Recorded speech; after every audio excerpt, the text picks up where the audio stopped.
Hey there, welcome to episode 392 of the Find Your Food Voice podcast. I am Julie Duffy Dillon, your host and registered dietitian. Today, when this episode is going to be dropping, is officially Election Day in the United States. So I want to tell you, I hope you're taking care of yourself. I was lucky enough to vote early. I didn't want to risk it. I wanted to make sure my vote got counted. And today I am setting aside some time with some caring neighbors to watch the results come in. And I am praying so hard that my state flips blue.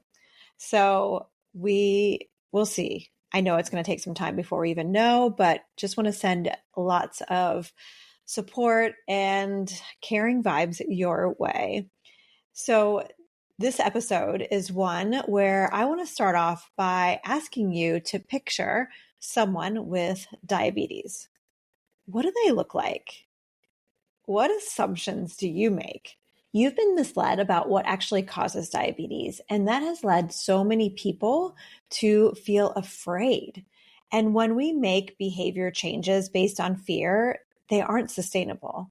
I've witnessed this over and over again over the last 25 years.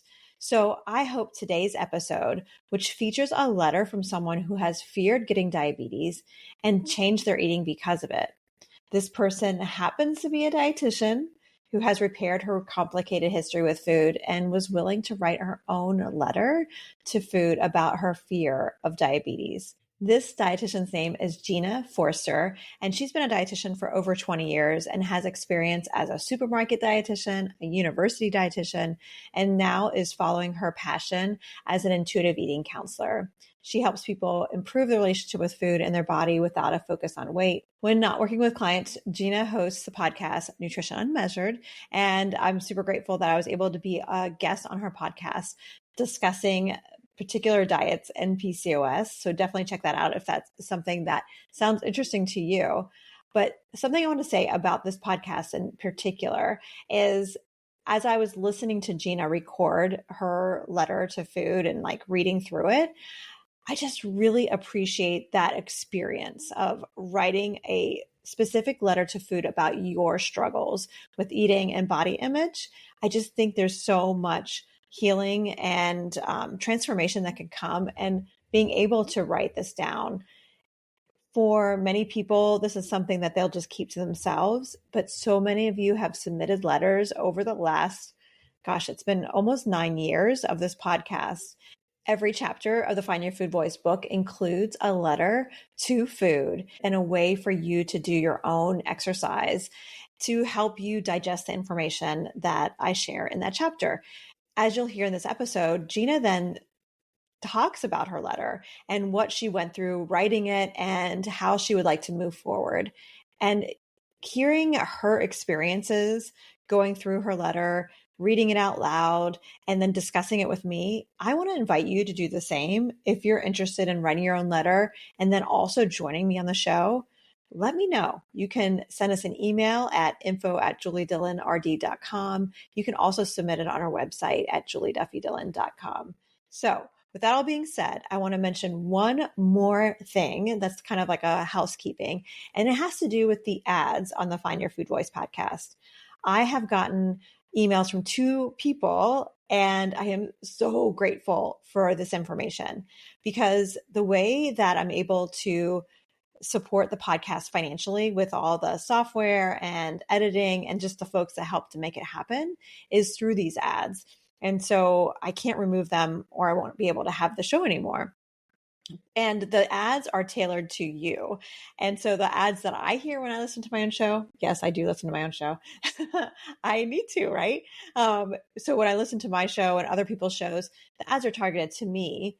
And when you listen to it, you get different ads. And there have been 2 people who've let me know that they've gotten very diety, food shaming, weight focus ads. And so I have settings in my dynamic ads like program to help avoid this, but obviously it's not working. So I went in and just put in more, and I want to encourage you to skip the ads.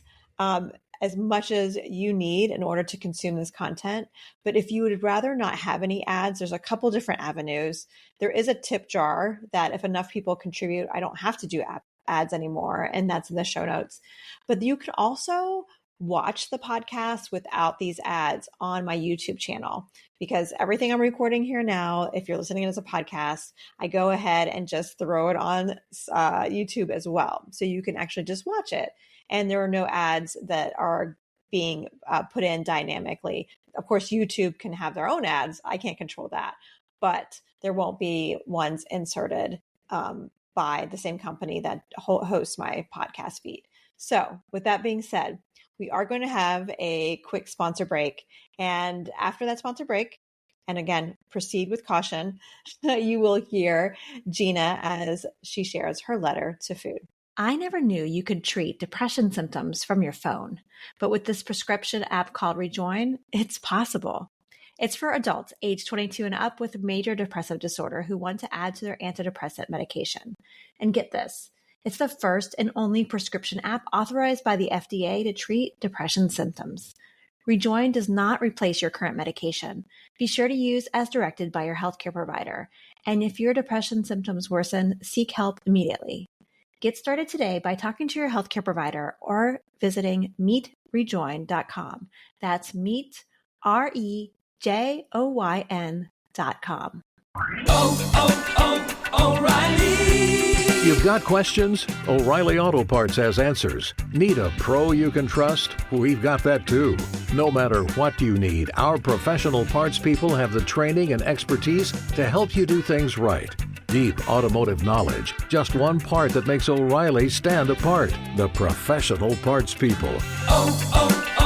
O'Reilly Auto Parts. Dear Food, I've always loved you. Even those 10 years I feared you, I still loved you. Growing up, I didn't think twice about you. I ate when I was hungry, stopped when I was full, never overthought my decisions about you. Wasn't guilted into eating certain types or amounts of you, eating less or more of you. We were good. Something changed around high school. My body was changing, yes. My stress changed too, and my thoughts about myself definitely changed. I'm sure it was a combination of external factors like TV shows and subtle messages about food in my body, but also having a mother who was constantly, quote unquote, trying to lose 10 pounds. So many things came together to make me what seemed like overnight fear you. I started weighing and measuring you like it was my job to limit you and only have so much of you. I became obsessed with not eating anything with fat, feasting mainly on egg whites, broccoli, cereal with skim milk, and rice cakes. I pretended I was completely satisfied, but the truth was I wasn't. This disorder carried me through my best years, college, where things got worse. But I believed I was fine. Saying my eating was completely normal, my relationship with you was fine, and I was indeed eating plenty. I truly believed that was true. At a certain point, I couldn't restrict you any longer. I needed more. I started binging on types of you like peanut butter, my favorite food that I never allowed myself to eat. I felt out of control, but fixed things by overexercising, thinking there was no way I could allow moments of weakness to change me or change my body. I'd go to the rec, where I went to college, for hours. I'd study for exams while pedaling on the recumbent bike, never leaving until I burned a certain amount of calories and repented appropriately for what I considered a sin. Fast forward to now, 20 years later, and I have trouble even remembering my life as someone who feared you. Instead of fearing you and fearing hunger, I embrace it. I'm raising a daughter now and can't help but wonder, how will our culture shape her relationship with food and her body? She's already begun making comments about her body, and I feel blessed to have the skills to help her through these moments. But what if that's not enough? What if social media, movies, TV shows, her friends, their families, what if somehow her relationship with you shifts almost overnight like it did with me? I can't and I won't live in fear. I know I can only do so much. I know what I'm doing now, raising her in a house where I and her father love and appreciate you, food, and don't comment on her food or our bodies. I know this is helpful. It may not be enough, but I can and always say that I did my best. Food, I just want to say that even though we had a rough 10 years, I thank you now for nourishing me, bringing me so much joy and satisfaction, helping me grow two beautiful kids, and of course, thanks for nourishing them now. I hope they can always look at you with love and not fear. Your friend and admirer, Gina. Hey, Gina, welcome to the show. Thank you so much, Julie. I'm so glad to be here. Thank you so much for that letter and hearing you read it, because I got to read it before, but like hearing you actually read it, it packed a punch. And I'm curious, what was it like for you to write it? Okay, so I've written a lot. I actually did a whole episode on my podcast about my eating disorder and like went through the whole, it was like, I called it a journal entry. It was very cathartic. Nice. I mean, and then reading that out loud, it was actually kind of difficult. It brought some tears to my eyes, but so writing this was, I would say, a little easier, but also some more things came up because I was talking about my daughter. And I've in particular had some hard times with her as of lately. She just started 4th grade, and this has been by far the most difficult year with her. So the writing the letter was good. I mean, it's just like any journal. I don't journal, but when I write things like this, I start to think maybe I should because it feels good. Yeah. There's some kind of, we go through our own process, right? By reading, like making, like, I know for me, it allows me to have more clarity on like the direction I want to go. Like, and no one can tell us that, right? Like, it's only things that we can only design that for ourselves. But right. Absolutely. The big thing I got from reading your letter is like that theme of fear. You describe this like, well, before the fear hit, like things felt fine, like, and kind of like there was no thinking about food. It was just like a great thing, right? And then when the fear hit, just like all these different ways of experiencing food and being so scared of it that it even kept you from enjoying how like college can be a really great time, and like getting in the way of that, which I'm like, oh, I hate that. And I don't know if you do this with your clients, but when I worked with people who were like high school age and they were getting ready for school, and I was like, you cannot go to college until you can eat pizza, because if you like, I don't want you to like not go to a social event because there's pizza there, because that's where you're going to like meet people and like get to know yourself more. And I know that's like a random thing, but like, any common social food, like let's make sure that it's not going to be something that's like stealing the show. But anyway, back to the fear, like how that was woven through so much. And then now it's not necessarily the fear that you're having with food, but the fear with your own children. What's the fear that you have with your kids and food? Well, of course, as someone who has had an eating disorder, I know it is genetic. There's a genetic component, right? Of course. So, of course, with my daughter who's already overanalyzing her body, I live in fear that she's going to develop an eating disorder. It's just, I don't know how not to have that fear. We are actually very different people, which is funny. I think about my daughter, and we are, I don't want to say polar opposites, but we in many ways are. So sometimes I'm like, yes, that's a good thing. We're very different. So maybe she'll be okay. And yeah, I don't know. I've tried really hard. Even if I didn't have an eating disorder, I think I would have tried really hard to raise kids who are body positive and food positive for various reasons, but especially I have in the back of my mind, I just want to protect her. But yeah, like you said, for me, it happened. I feel like it happened overnight. Now, granted, if I were to be back there, I'm sure it was not overnight. I'm sure it was a slow development. But to me, I feel like it was just, I went from not fearing food, not ever thinking about food other than just for satisfaction, to all of a sudden measuring my food, restricting fat in particular, because this was the early 2000s, and fearing it. So I just, sometimes I'm like, when is this going to happen with my daughter? I don't. And as I'm talking about this out loud, I really don't live in that fear every day. I'm not constantly thinking about this, but it does come to mind when she says certain things. I'm working with a therapist. We will say that. As we all should, right? Yeah. Well, it makes sense, like, why you're guarded. You have this lived experience, and you, like, knowledge is power, but also, like, it could be our kryptonite, because we do know, like, there's a genetic side to eating disorders, just like there is with, like, diabetes. And so what that looks like, and then also as a dietitian, like, appreciating, like, our current climate is, like, just like the preparation for an eating disorder. Like, it's the trigger for so many people. And I can remember a therapist once describing, actually, this may have been a medical doctor, but whatever, it doesn't matter. Describing, like, the continuum of incidence of eating disorders based on genetics.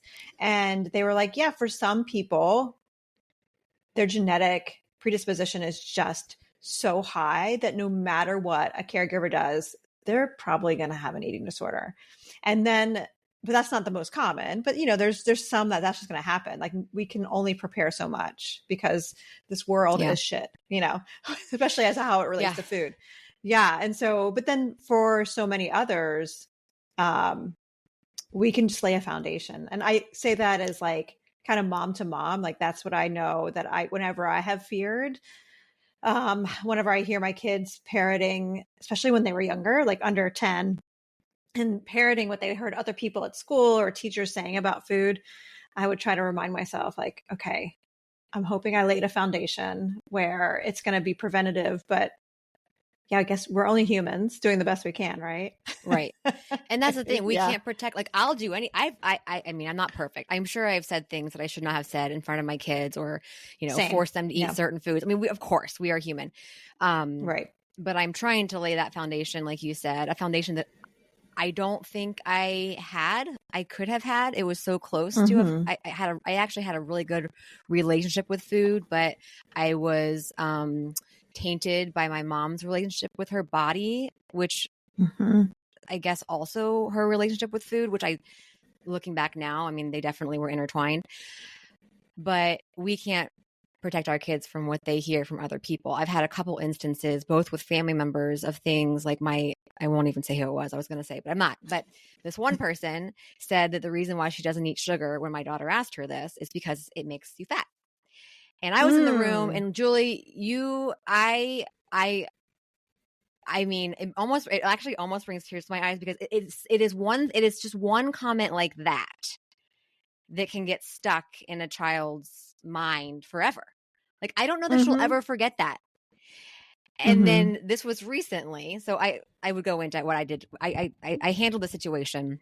Needless to say, that person will never be saying that again. And then I had to have a nice conversation with my daughter about that. Yeah.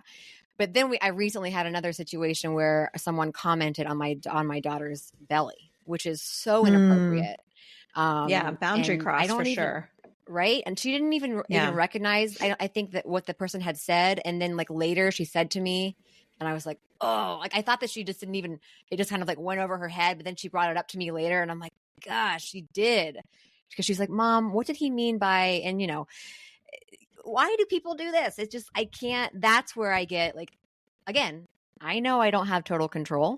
And for me, that's really hard, which is probably why I was predisposed to an eating disorder. Part of the reason, So something that I think is really great is that your daughter knew to come talk to you about this. Yeah. I think for a lot of us who, I mean, I don't know, like, as a Gen Xer, like, we didn't talk about feelings. That was just not something that was talked about. And if it was kind of a weakness culturally to do that.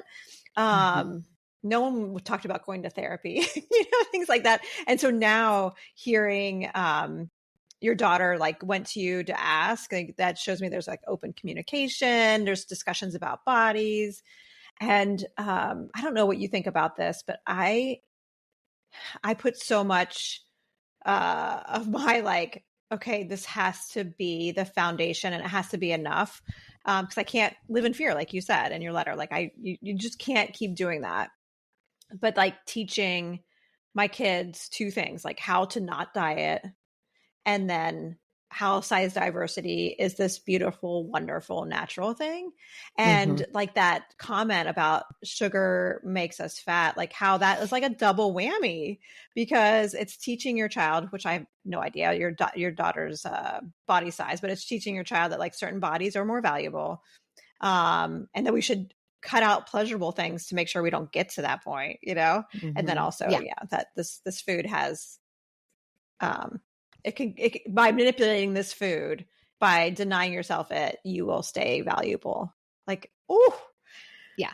Well, I'm actually glad you said that, because that is something that I've also worked on. So when this person had commented on how her belly is bigger, I made it very clear. I'm not going to come up to her. Maybe old me would have been like, "Oh no, Paige, your belly is fine. Look at it. It's, it is actually flat." I don't know.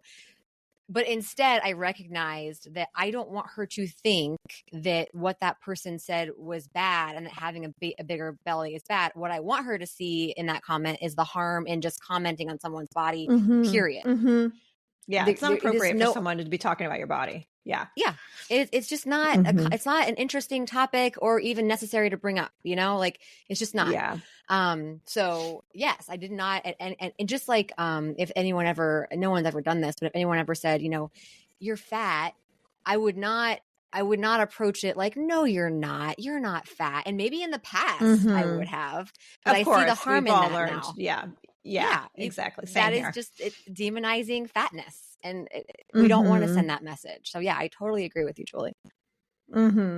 Yeah, I the thing I'm clinging to is like how I'm hoping that's protective, for our kids, and also to like help make it a better world for the next generation. Then, if more people are brought up like with this just thought in their head that size diversity is this normal, natural, kick-ass part of being a human being, then we don't have to worry about debating whether or not a certain food is good or bad.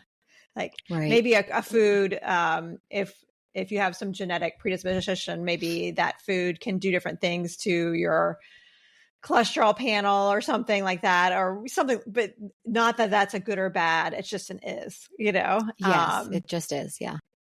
Yeah. And even as I say that, I'm like, no one food at about one meal has any power for your like cardiovascular health.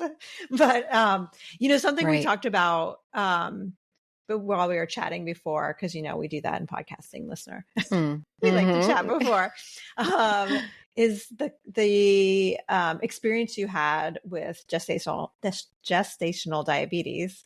Tell me what do you, because I know we talked about it, but I also want you to have the ability to share like what you want to share about that experience with gestational diabetes. Yeah. So when we were in school, I had this idea that, diabetes was only a woman or a person with a larger body. It's only a condition that they get. Like you have to be overweight, you have to have a certain BMI. And so I never considered it something that I would get, diagnosed with. Now, gestational diabetes does not mean I have diabetes for anyone who's listening. It just means I had it during pregnancy, which does also put you at higher risk for having it later in life. I have a lot of diabetes in my family, and I've always been aware of that, but I just assumed I was fine because I've always had a smaller body. So when I got diagnosed, I actually, with my daughter 10 years ago, I failed the first diabetes test. Forgot about that. Yeah. So I had to do the 4-hour glucose test, I think is what it is, which is, first of all, a miserable experience because I hate needles. Yes, I've been there. Horrible. Yeah. So I actually didn't get diagnosed during that time. But then for my son, which he was born almost 7.5 years ago, I did get diagnosed. And that was shocking for me. I mean, Was it? Oh my gosh, very shocking. I just could not believe it. And of course, like most women with gestational diabetes, I was blaming myself and thought I had done something wrong. But now I know better than that. That's not true. But tell me about that. What have you learned since to not blame yourself? Well, it it really has nothing to do with me. Like I can manage it. Yes. I can, That's but so I great. can't Yes. control getting it, I mean, I was working out almost every day, like in a healthy way. At that point, I was really, I had come somewhat far in my intuitive eating and healthy relationship with exercise and food journey. I wasn't all the way there yet. Not that you're ever are all the way there, but I was still working through some things. So if you can imagine getting that diagnosis threw a huge wrench in that, because I was back to counting my carbs, trying to control my blood sugar, constantly recording things, which I don't think that there's anything wrong with that. But for me, it was very triggering. Of course. I think it would be for many people. Yeah. Yeah. If we didn't live in this climate with MyFitnessPal and all the other crappy apps, then, maybe it wouldn't have been as triggering. But yeah. Yeah. Yeah. Yeah. I almost kind of like enjoyed it again. Like, oh, this is an excuse to count my carbs while I'm pregnant. Ooh, you got seduced. Yes. I know. Yeah. I know. It like sucked you back in. Yeah. Oh, it was like an excuse goodness. to diet when I was pregnant. Like looking back, that is obviously not healthy, a healthy, mindset to have. Yeah, it just was. Yeah. And of course I blame myself, because everyone always thinks that diabetes is the person's fault. But now I know it has a lot to do with the pancreas. It has a lot to do with obviously genetics and just my body's ability to handle sugar. I couldn't control it. Yeah. Yeah. It wasn't something that like you ate something wrong the few weeks leading up to the test that led to this diagnosis. Like it is mostly genetic. And, the type of client that I worked the most with, and I know this is how we met when I was on your podcast, are people who have PCOS. And so many people with PCOS are at higher risk also for gestational diabetes. And I can remember reading in the evidence-based guidelines for diabetes. They come out every 5 years, and there's a section on gestational diabetes. And all over these guidelines, they talk about people needing to lose weight for PCOS. Tons of crap on that, even though they have no diet that they have found to recommend. And they say that in there too. But in the gestational diabetes section, they are like, everyone with PCOS is at higher risk. It doesn't matter what size you are, but it's mostly genetic. You're just going to be at higher risk for it because of having PCOS. And they said it over and over again, like it has nothing to do with your body size. It has nothing to do with what you ate. And I got the sense from reading it that they were trying to like convey, like, this is something we should not stigmatize people about. And I also think it's really important because like gestational diabetes, so many people are still told to omit carbohydrates completely, to manage it, and also to like work on weight loss while they're pregnant. And as dietitians, we know like dieting during the times of like fetal development is something that is like really impactful on the developing fetus there. Like that's something that can really get in the way of, I don't know, some eyeballs or kidneys developing. So like you don't want to actually restrict. And I hate that that's become so normal. But what do you think about even expanding the conversation to talk about diabetes? Because again, when we were talking before, we both shared that we have similar identities and we have a similar genetic trajectory. We're both thin white women, and we also both have high genetic incidences for diabetes. I've shared on the podcast before, but listener, you may not know this, but I have insulin resistance. If you lined up all the Duffys, my dad's side of the family, they all look like me and they all have diabetes. So, I think just even naming again that you and I are kind of the proof in a sense that like you can be any body size, you can be in a thinner body and still have a chance of getting diabetes. Tell me what do you think is important for people to keep in mind with just acknowledging that? Yeah. Well, I think it takes away a lot of the guilt. First of all, I think diabetes is one of those. I think it's one of it. That's what makes it unique. Is it's one of those chronic conditions that comes with a lot of guilt. Like I can't think of any other chronic condition that comes with more guilt than diabetes because it has to do with food, and it is the only that I can think of, the only chronic condition that where you have to think so much about food every day. I mean, I'm not even talking about type 1 diabetes. I'm talking about type 2, but most of people with type 2, they really have to put more thought into what they're eating, into their and their activity level. So I can't even remember what the question was, but I think what I like to help with people who have diabetes is helping them work through. Not everyone comes to me and says, I have guilt about my diabetes. Like I don't hear that all the time, but I can generally sense it as I'm talking to them. So really trying to work on that self-compassion piece. And then honestly, also the facts, like what you just said, this is genetic. You were probably bound to have this, to get this diagnosis at some point in your life. And there wasn't much you could do about it. You can do great things to help control it and to help it from getting worse, but it was probably bound to happen. I even, after taking my second blood sugar test, I tried to like outsmart it.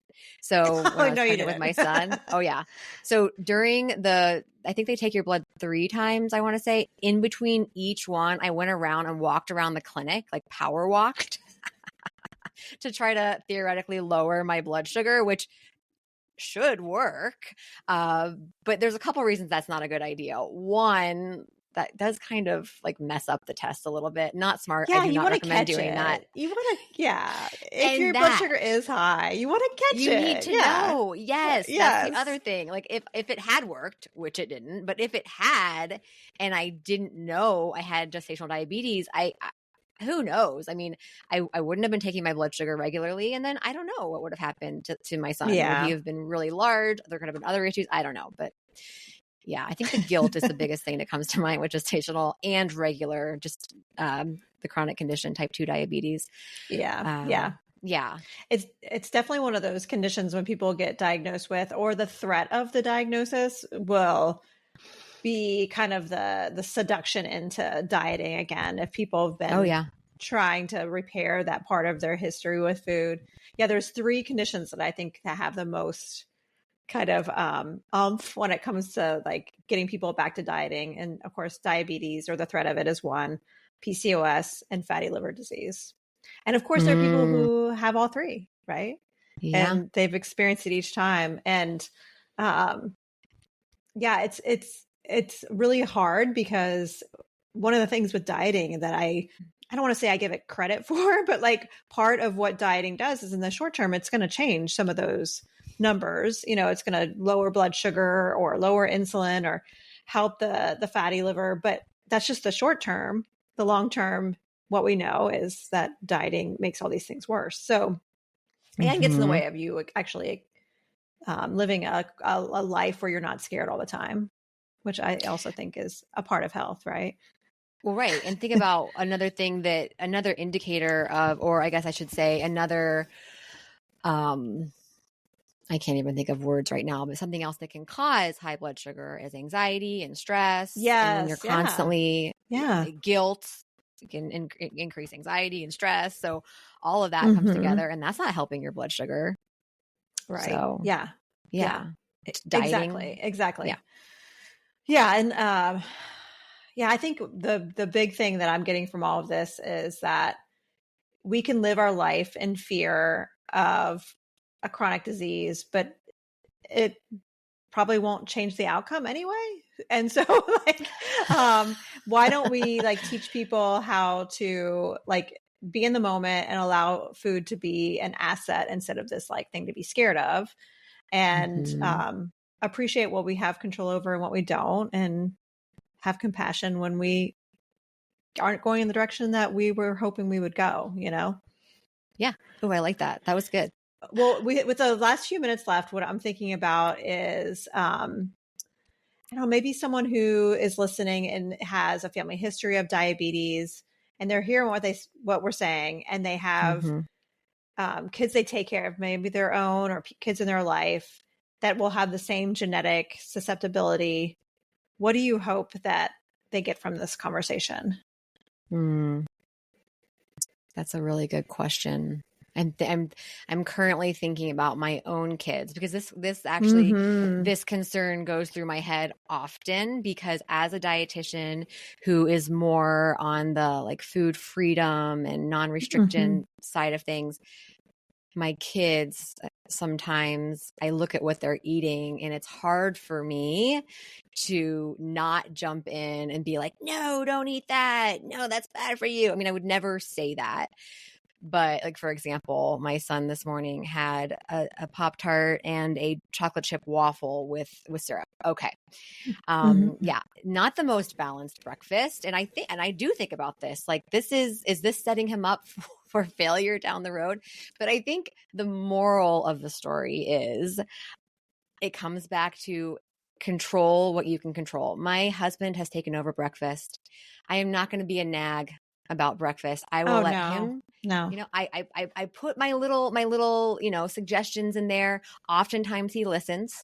Sometimes he doesn't, and that is okay. I control what I can control. I will continue to offer them a variety of foods, a variety of especially fruits and vegetables and lean proteins and whole grains. I will never stop doing that, even if 70% of the time they don't eat it. But that is all I can do. And then also I'm trying to lead by example. You know, I want them to see what I'm doing, you know, being active, getting outside, enjoying social, you know, a social life, having friends, you know, eating a relatively balanced meals most times. I want them to, even though that might not necessarily do anything, that's what I have control over. And I think it's a good start. So I think control the controllable, kind of like what you said. And that's, as parents, really, really all we can do. And I think that's good enough. Yeah. The thing that I always think about with being a parent and like looking at a plate of food or a snack that a kid is having, like we're seeing just that moment.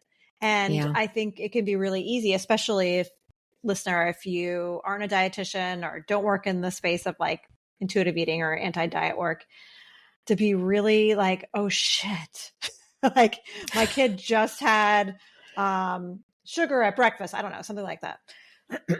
And what I always like to keep in mind, and what I like to reassure myself in my own parenting, and I think I'm offering it to you as well, if you want it, is you know, we can help our kids in the moment to have like that balanced plate, or like more fruits and vegetables or more proteins or something like that with a meal.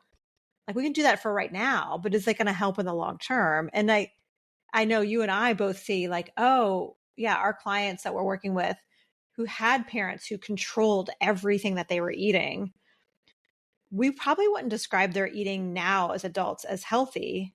Right. There's probably a lot of shame with eating, either lots of fear with food, or eating food in secret because there's so much shame with it.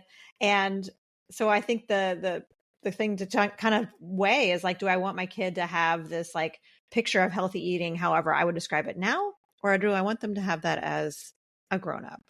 And like, I think modeling is one thing that we can really do, is like modeling just like the whole picture of what variety and moderation and balance, like what that looks like, and not being afraid of food is going to set kids up for as much as they can, like we said earlier, from as much as they can, to have a relationship with food that includes, you know, all the things that, you know, are going to be options for them. So as I say this to you, just know I'm saying it to myself too, because like we're all living in the same shitty climate when it comes to food. No, I think that's good. Modeling is the biggest thing that I think about. And then I will say, like this morning, I am someone who will offer my kids, like, there was a banana. Would you like to have a banana with this meal? And generally my son, for example, would say, no, I don't want a banana. And I'm not going to force it because I don't want him to hate bananas. But you're exactly right. I do sometimes think about like my clients who had pushy, fear-mongering parents, and it rarely did that help. So it's kind of good validation for what I'm doing. Yeah, but he went to school hopped up on sugar today, and okay. He probably felt fine. I mean, that's the other thing too with know. kids. Like the way our body just uses energy is different when we're young, and it doesn't feel like sluggish afterwards. It just Right. doesn't. So, And I actually looked at the nutrition facts, of the that's okay. of the Pop-Tart. I'm like curious, how many grams of protein are in this? How many grams of protein do you think are in a Pop-Tart? I don't know, 2 grams or something. Yeah, Is it 2.5. Is that right? Oh my God. Yeah. It's kind of scary how sometimes we as dietitians know all this information. I know. I don't want all this in my head. I know. I guessed 4. I was a little off, but it was 2.5. So okay. There you go. I mean, and I do think protein is one of the ones in our culture that like is heralded as like, as long as you have protein, it's fine. And it's like, I know. I mean, well, I will say he takes a medicine in the morning that it says take with protein. So I am very, but I still let it go. I have one of those too. Yes. Yeah. So I'm like, have a glass of milk and that'll give you some protein then. That's what I do with mine in the morning. I know. Milk is a great cure for that. Yeah. Easy. Yes, it is. It is. It's an easy way. So, oh my goodness. Well, I appreciate this conversation so much. Tell me the name of your podcast. So I'm picturing another parent who's like, oh, I want to hear more what Gina has to say. What's the name of your podcast? It's called Nutrition Unmeasured. Nice. Okay. Yeah. I love it. And if someone wants to find out more about you, where can they find you? Sure. Well, I also have a website, nutritionunmeasured.com. I take clients there, not through insurance, but I actually work for another company where I take clients with insurance. So I am taking new clients right now. I'd love to hear from anyone who wants to meet with me for one-on-one, because I know you don't do one-on-one coaching anymore, Julie. So I would love to see anyone who would like to see me. So maybe I can give you my email address for that. I'm not sure if I want to put it in show notes or anything, but you can reach out to me via my website, nutritionunmeasured.com. Yeah. That works great. And I will put that in the show notes too. Thank you so much, Gina, for your time. I appreciate it. So there you have it. I hope you enjoyed my conversation with Gina Forster, all about living in fear of food and diabetes and all the complicated bits that come with that. I do see that food has written back. So before we get to Food's Letter, I hope you enjoyed this episode and hit subscribe or follow. I really enjoy making these episodes for you. So I want to make sure that they can find you when it's time for a new episode to come out. And if you haven't done so yet, leaving us a rating or review or commenting on YouTube is also a great way for more people to find us. So thank you in advance for supporting the Find Your Food Voice Independent podcast. All right, like I said, food has written back. But before we go, I want to say I will see you next week, or I will be in your ears next week. And until then, take care.